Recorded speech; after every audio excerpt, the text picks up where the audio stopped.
కార్మికులు కన్వెన్షన్ కోసం దాదాపు 5 రోజులుగా రేలే నిరాదీక్షలు చేస్తున్నారో వారికి మద్దతుగా ఈరోజు ఐద్వా మహిళా సంఘం జిల్లా కమిటీ ఇక్కడికి రావడం జరిగింది. ఈ సమస్యల పరిష్కారం కోసం వాళ్ళు చేస్తున్న పోరాటానికి ప్రతిఫలం దక్కాలని మేము కూడా ఆశిస్తున్నాం.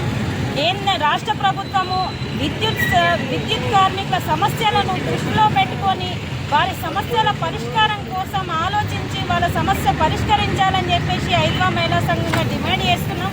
ఎందుకంటే వాళ్ళకు చదువుండి అనుభవాలు ఉన్న వాళ్ళని పక్కన పెట్టేసి ఇప్పుడు ఖాళీలను భర్తీ చేస్తామని చెప్పడం కరెక్ట్ అయిన నిర్ణయం కాదు.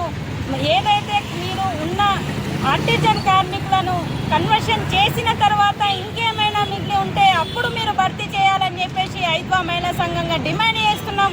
లేకపోతే విద్యుత్ కార్మికుల సమస్యలు పరిష్కారం అయ్యేంత వరకు వారికి మద్దతుగా ఐద్వా మహిళా సంఘం అండగా ఉండాలని విజ్ఞప్తి చేస్తున్నాం. రాష్ట్ర ప్రభుత్వానికి ఈ సమస్యలను పరిష్కరించకపోతే ఐద్వాగా మేము కూడా ఆందోళన కార్యక్రమం చేస్తామని ఈ సందర్భంగా హెచ్చరిస్తా ఉన్నాం.